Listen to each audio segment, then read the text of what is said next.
Hello everyone, welcome to the channel. Railway NTPC graduation level suggestion series में ये हमारी geography की class है। इसका सेट 1 है। स्टार्ट करते हैं फर्स्ट क्वेश्चन से।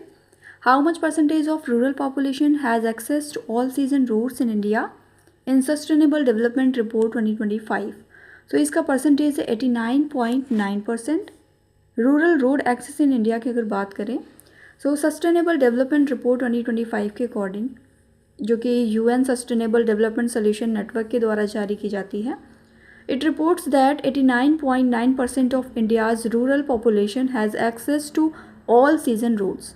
This is measured under SDG indicator 9.1.1, and indicator tracks the share of rural people living within 2 kilometers of an all season road, in which Union Territory of India was the world's highest rail arch bridge inaugurated by Prime Minister of India in June 2025. तो Jammu and Kashmir में इसका inauguration किया गया था। Chenab rail bridge है, world का highest rail arch bridge है। Inauguration इसका जून 2025 में हुआ नरेंद्र मोदी के द्वारा। लोकेशन की अगर बात करें तो ये रियासी डिस्ट्रिक्ट जम्मू कश्मीर इंडिया में लोकेटेड है।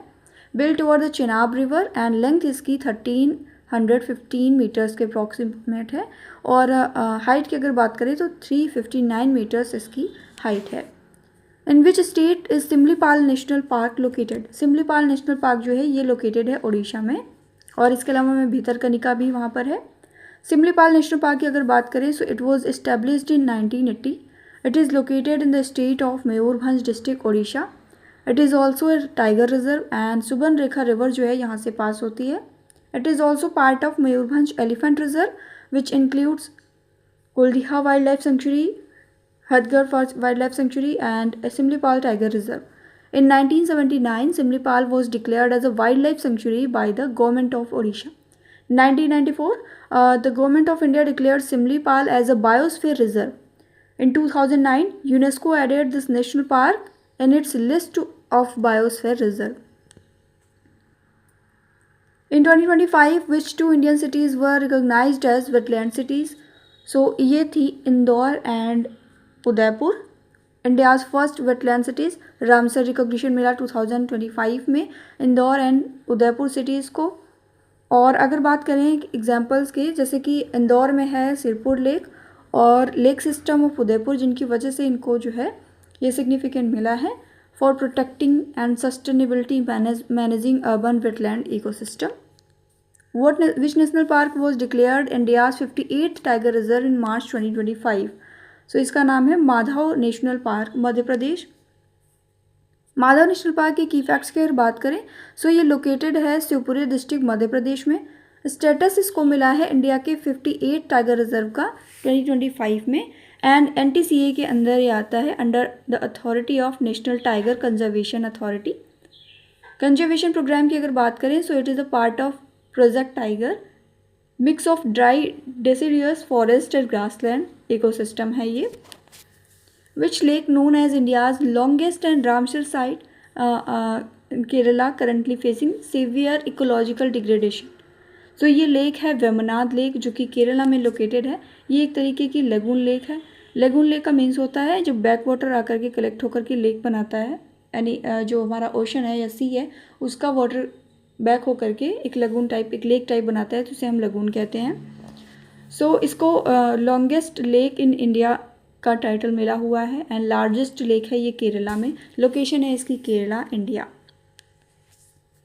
इन अक्टूबर 2025 विच national park was in news for launching India's first ever चीता सफारी फॉर टूरिस्ट। तो ये है कुनो नेशनल पार्क, मध्य प्रदेश। ऑप्शन नंबर बी हमारा करेक्ट है। की फीचर्स की अगर बात करें तो यहाँ पर सुटेबल हैबिटेट है। पार्क एरिया 748 स्क्वायर किलोमीटर्स का है। Habitat work, soft release enclosure, and इसके अलावा हमें मॉनिटरिंग की सुविधा भी यहाँ पर देखने को मिलती है। Radio collars and drone surveillance track movement and health. Main location की अगर बात करें तो कुनो नेशनल पार्क मध्य प्रदेश में लोकेटेड है, and the main purpose is री इंट्रोडक्शन एंड कंजर्वेशन ऑफ चीता in India. In 2025, India raised concerns with China regarding the construction of major upstream hydropower project, urging protection of downstream rights. This project is being developed on which river? So ये develop किया जा रहा है Brahmaputra river में। Brahmaputra river जो कि हमारे north east India की इम्पॉर्टेंट रिवर है, तिब्बत के मानसरोवर के पास में से ये निकलती है और इसके बाद में यू टर्न लेती हुई अरुणाचल प्रदेश से इंडिया में एंटर कर जाती है। स्टार्टिंग में इसे सांगपो कहते हैं और उसके बाद में जहाँ से यू टर्न लेती है अरुणाचल प्रदेश में इसे दिहांग या दिबांग के नाम से जाना जाता है। देन असम में एंटर करती है, तब इसे ब्रह्मपुत्र के नाम से जानते हैं। और लास्टली ये बांग्लादेश में एंटर कर जाती है, जहाँ पर इसे जमुना के नाम से जानते हैं। देन नॉर्थ इंडिया से आ रही होती है गंगा रिवर, जिसमें ये मिलकर के ये जो कॉमन स्ट्रीम है इसे मेघना के नाम से जानते हैं। एंड ये फिर बंगाल की खाड़ी में या बे ऑफ बंगाल में एंटर कर जाती है। Next question, which of the following stairs the tropical depressions into India specially during the summer season. So easterly jet stream होती हैं ये। High altitude wind belt influencing South Asian weather, especially the summer monsoon, forms due to differential heating between Indian Ocean and the Indian landmass. Direction की अगर बात करें तो इसका flow जो है ईस्ट टू वेस्ट रहता है between 15 degree north to 25 degree north latitudes.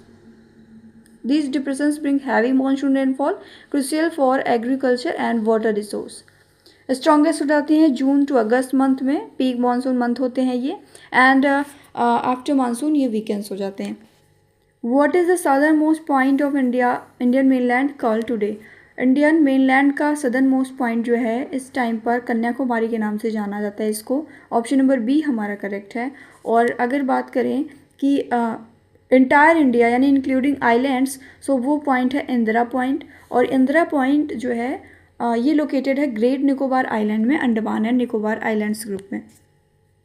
The Sagarmala programme is the flagship programme to promote port led development in the country through harnessing India's 7,500 kilometers long coastline for 14,500 kilometer potentially navigable waterways was approved by the Union Cabinet in this year. So ये 2015 में हुआ था. The Sagarmala program was approved by Union Cabinet on 25 of March 2015. It aims to promote port-led development through harnessing India's coastline waterways and strategic locations.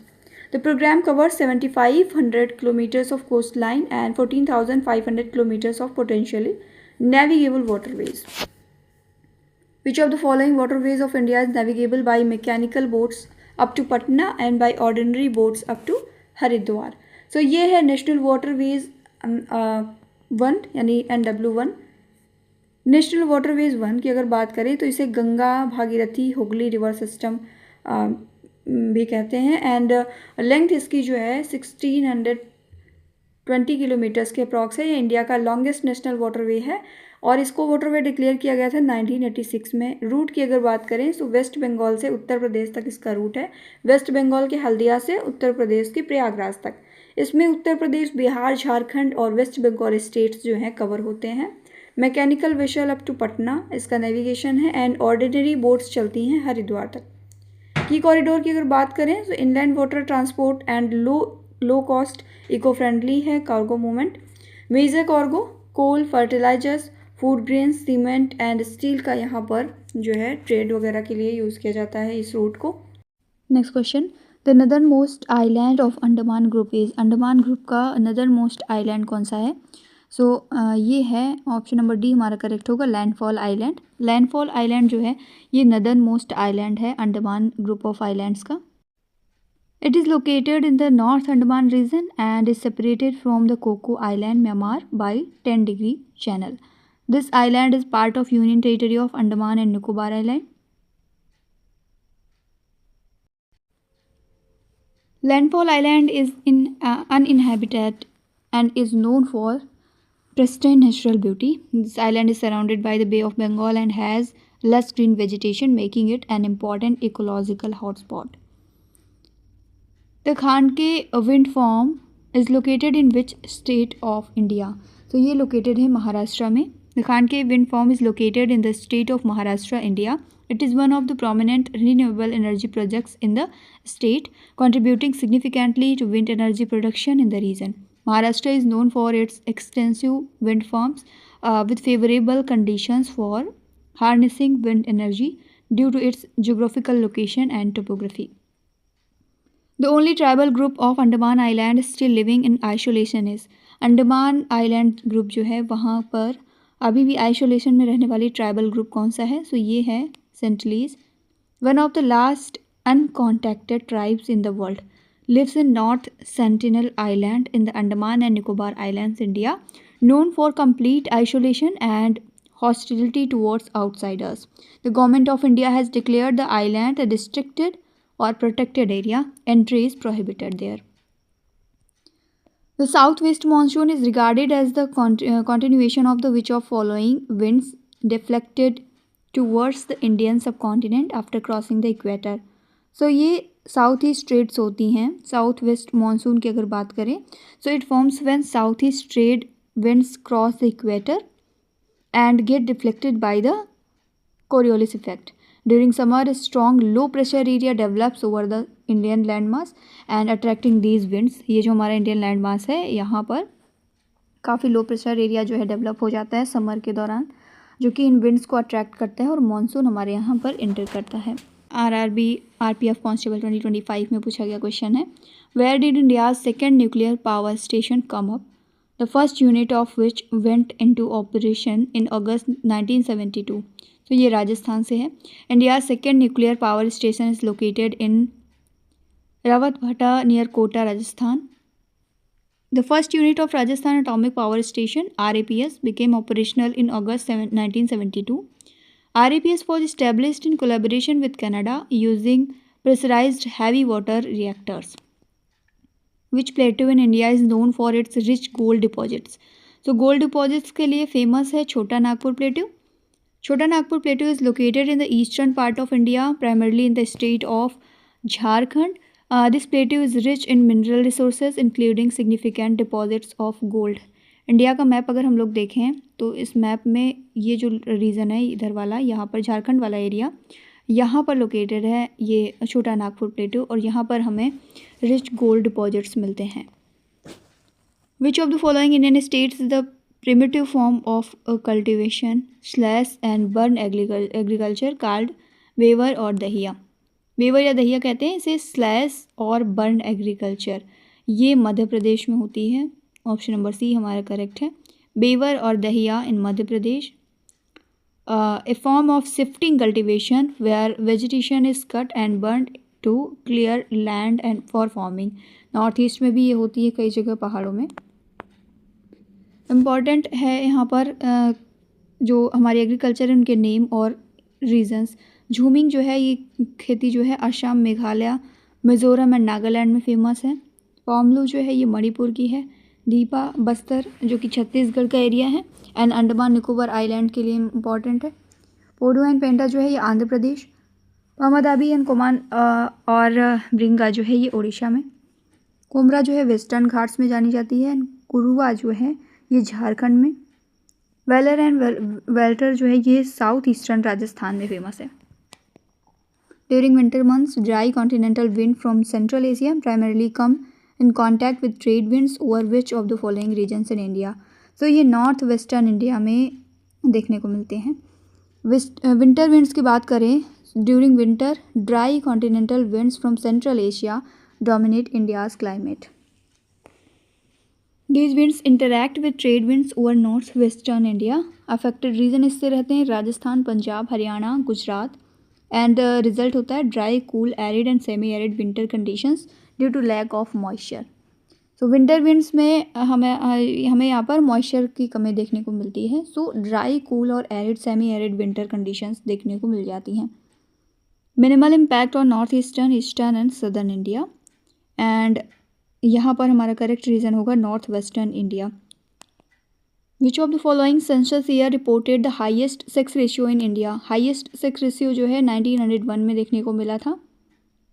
964 females थी for every 1000 males and it was the peak of sex ratio in India. Which of the following names of slash and burn agriculture is related to India? So इसमें related है कोमान. यहाँ पर different states और slash and burn agriculture के जो local name हैं, जैसा कि हमने अभी लिस्ट में भी डिस्कस किया था. सो यहाँ पर दिए गए हैं लोकल नेम्स कल्टीवेशन के, जैसे उड़ीसा में कोमान, पामादाबी या फिर ब्रिंगा कहते हैं. मध्य प्रदेश में बेवर या दहिया कहा जाता है. पोडुपेंडा जो है आंध्र प्रदेश एंड तेलंगाना में कहते हैं। वेस्टर्न घाट कुमारी झारखंड कोरुआ। इस तरीके से पूरी लिस्ट आप अच्छे से पढ़ेंगे, क्वेश्चन इससे पूछे जाते हैं। The Hazira Vijaypur Jagdishpur HVJ gas pipeline links Mumbai high with industries in which of the following regions of India. तो वेस्टर्न एंड नदर्न इंडिया को कनेक्ट करते हैं ये। Hazira Vijaypur Jagdishpur HVJ gas pipeline is one of the India's longest natural gas pipelines. It transports gas from the western offshore field in Mumbai High to the northern and western regions of India. In which year was the Purvanchal Expressway of Uttar Pradesh connecting Lucknow and Gazipur inaugurated by Prime Minister of India? इसका inauguration 2021 में हुआ। 6 लेन expressway है जो कि Lucknow and Ghazipur को connect करता है उत्तर प्रदेश में। Developed by UPEIDA Uttar Pradesh expressway industrial development authority. 9 district से ये पास होता है। लखनऊ, बाराबंकी, अमेठी, सुल्तानपुर, अयोध्या, अंबेडकर नगर, आजमगढ़, मऊ, गाजीपुर। कनेक्टिविटी की अगर बात करें तो it is linked to the Varanasi Gorakhpur highway via separate link road. The Barak river head stream of मेघना rises in which of the following states. तो बराक रिवर जो है मणिपुर में देखने को मिलती है। It is part of Surma मेघना river system and plays a vital role in the hydrology of the region. तो बराक रिवर जानी जाती है मणिपुर में, इंपॉर्टेंट है, ध्यान में रखेंगे। As per census 2011 which of the following union territories has the highest literacy rate. सबसे ज़्यादा लिटरेसी रेट अगर बात करें यूनियन टेरिटरीज में तो दमन एंड दीव का था 87.07%। Which of the following commercially important trees is found in the tropical evergreen forest? So ये है ebony. Ebony trees are commonly found in tropical evergreen forest. These forests are characterized by high rainfall, high humidity, and dense vegetation. Ebony wood is known for its dense, dark, and hard nature, making it highly valuable for furniture, musical instruments, and ornamental purpose. The tree is primarily found in the region like South India, Sri Lanka, and parts of Africa. Which of the following state recorded the highest scheduled tribe sex ratio in 2011 as per the census of India data? So Goa में सबसे ज़्यादा sex ratio देखने को मिला था states में। Goa recorded the highest scheduled tribes sex ratio इन 2011। तो यहाँ पर बात ST कम्युनिटीज़ की हो रही है। ST कम्युनिटीज़ का सेक्स रेशियो सबसे ज़्यादा गोवा में देखने को मिला था। The ST sex ratio in Goa was 1046 females per 1000 males. Goa is known for having the relatively smaller percentage of scheduled tribes population in the comparison to other Indian states. Which factor primarily contributed to the development of nucleated settlement in the Bundelkhand region of central India? Security concerns and invasions. Nucleated settlements की अगर बात करें बुंदेलखंड में, so it was developed mainly due to security concerns and frequent invasion in historical period. Villages formed compact cluster to ensure collective defence and safety. According to the 2011 census which island in Lakshadweep has the smallest population. सबसे कम population जो है ये बित्रा में है, Bitra island है लक्षद्वीप का। According to 2011 census, Bitra is the smallest inhabited island in the Lakshadweep archipelago in terms of population. The population of Bitra was recorded on only 271 people, making it the least populous among all islands of Lakshadweep. Convectional rainfall is common in which part of India during the pre-monsoon period? Pre-monsoon period में convectional rainfall जो है ये छोटा Nagpur प्लेटू reason में common है। Caused by intense surface heating, making warm air rise, cool and condense to produce rainfall. Intense surface heating की वजह से एयर जो है वो ऊपर की तरफ उठती है, कूल होती है एंड कंडेंस होकर के रेनफॉल के फॉर्म में गिरती है। Common during pre monsoon months, March to मई में ये कॉमन है। In India city with a population of less than 10,000 and more than 5,000 is classified as which type of class town? तो इसे क्लास 5 ऑफ क्लास टाउन कहते हैं। Population classification India में कुछ इस तरीके से है, 6 क्लासेस तक है। सो लेस दैन 5,000 को यहाँ पर क्लास 6 में रखा जाता है, 5000 टू 9999 को हम लोग क्लास 5 में रखते हैं। इसी तरीके से पूरा क्लासिफिकेशन यहाँ पर दिया गया है। Which type of coastal plain are western coastal plain of India classified as. So ये हैं submerged coastal plain. Western coastal plain की अगर बात करें so these are classified as submerged coastal plain along the Arabian Sea characterized by narrow coastal strips, lagoon, estuaries and backwaters. Commonly Kerala में हमें lagoons देखने को मिलते हैं जो वाटर जो है सी का वो पीछे आ जाता है और वहाँ पर एक लेक टाइप की बन जाती है, उन्हें लगून कहते हैं। River mainly form estuaries unlike deltas on the eastern coast. हमारे यहाँ ईस्टर्न एंड वेस्टर्न दो तरीके के कोस्ट हैं। जो हमारा ईस्टर्न कोस्ट है यहाँ पर हमें मोस्टली रिवर्स जो हैं डेल्टा फॉर्म करती हुई दिखती हैं और इसके अलावा जो हमारा वेस्टर्न पार्ट है यहाँ पर एस्चुरीज बनाती हैं। Among the following cities which is closest to prime meridian. Prime meridian के क्लोज में है अहमदाबाद। तो प्राइम मेरिडियन कौन सी जो इमेजिनरी लाइन होती है, ये होती है 0 degree longitude line that passes through Greenwich London and it is used as the reference point for global longitude measurement. Among the cities listed, Ahmedabad is the geographically closest to the prime meridian, क्योंकि ये गुजरात में है अहमदाबाद और यहाँ पर जो options दिए गए हैं इनके अकॉर्डिंग अहमदाबाद जो है ये क्लोजेस्ट होगा ग्रीनविच जो यहाँ 0 डिग्री लॉन्गिट्यूड पास होती है ग्रीनविच से। सो लंदन से ये पास में होगा अगर हम मेजरमेंट करें डिस्टेंस की। Eastern peripheral expressway is built to decongest traffic in. So ये दिल्ली में ट्रैफिक को कम करने के लिए बनाया गया है। लेंथ है 135 kilometre. Built to decongest Delhi traffic and ये नेशनल हाईवे 1, 2, 8, 24, 58 एंड 91 को कनेक्ट करता है। इंडिया का first smart and green expressway है solar powered rain water harvesting and ideas inaugurated on 27 of May 2018 by Narendra Modi, improves connectivity between Haryana, Uttar Pradesh and Delhi and helps reduce pollution.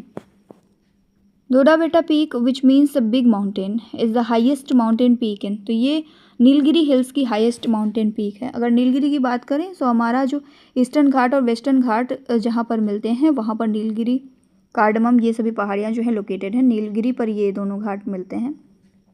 इन्हें blue mountains भी कहा जाता है और ये तमिलनाडु में situated है। डोडा बेटा जो है इसकी हाईएस्ट पीक है, वेस्टर्न घाट का ये पार्ट है और मेनली कवर करते हैं ये ट्राई जंक्शंस हैं कर्नाटका, केरला एंड तमिलनाडु स्टेट्स में। These mountains are named after the Neelakurinji flower. Purplish blue flower होते हैं ये नीलगिरी हिल्स में पाए जाते हैं और उन्हीं के नाम पर इसे नीलगिरी हिल कहते हैं। Which of the following is famous wildlife spot established in 1981 in Ladakh and is known for its high population of snow leopard and a wide variety of Hemis national park है ये फेमस वाइल्ड लाइफ स्पॉट है जिसका establishment हुआ था 1981 में लद्दाख में and ये high population of snow leopard and wide variety के लिए बर्ड्स की वाइड वेराइटी के लिए जाना जाता है Hemis national park. Which soil is well known for its capacity to hold moisture. So black soil जो है ये अपनी कैपेसिटी के लिए जानी जाती है, मॉइस्चर होल्ड करने के लिए जानी जाती है। Black soil is very fertile and is considered the world's food basket. Organic carbon, black soil has a thick dark coloured horizon that is rich in organic carbon.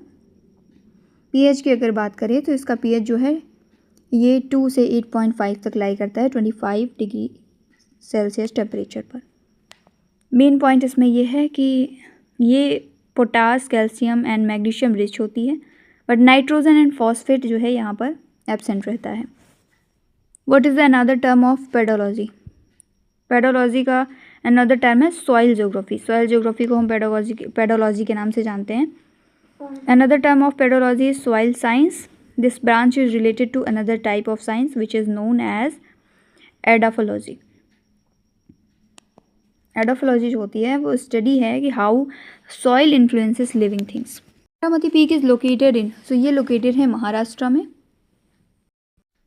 Next question, identify the state of India which the Bandipur national park is located. Where the Bandipur national park is located. So Bandipur national park जो है जिसे बांदीपुर अंसी भी कहते हैं ये located है कर्नाटका में and other important national park Anshi, Bannerghatta, Kudremukh and Nagarhole important national park है कर्नाटक के, जरूर ध्यान में रखेंगे।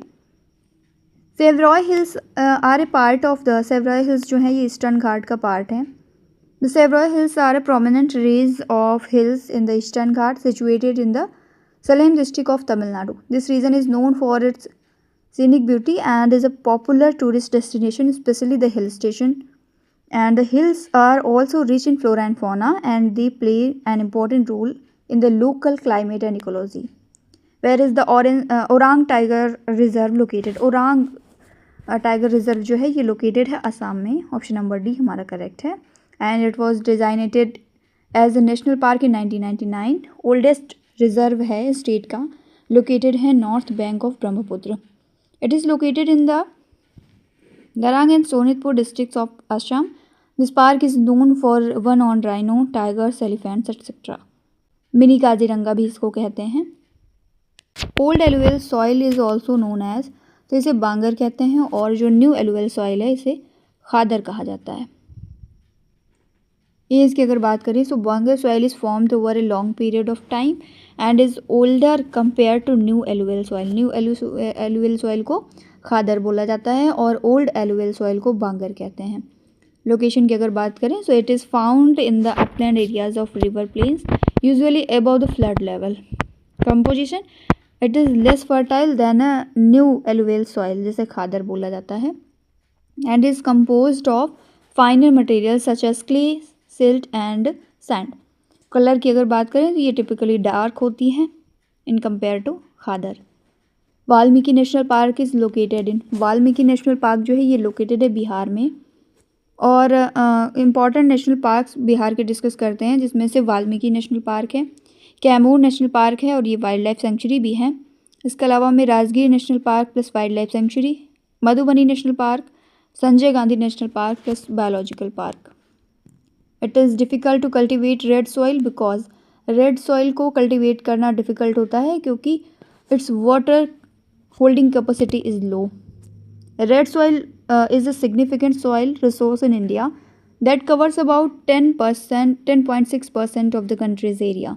It is found in many parts of country including Tamil Nadu, Karnataka, south east, eastern Maharashtra, eastern Andhra Pradesh and Madhya Pradesh, Odisha, Chhattisgarh and Chota Nagpur plateau Jharkhand का जो रीजन है, south Bihar, west Bengal, Birbhum and Bankura, Uttar Pradesh, Mirzapur, Jhansi, Banda and Hamirpur, इन रीजन्स में हमें रेड सॉइल देखने को मिलती है। और ये इसको कल्टीवेट करना डिफ़िकल्ट है because it's water holding capacity is very low.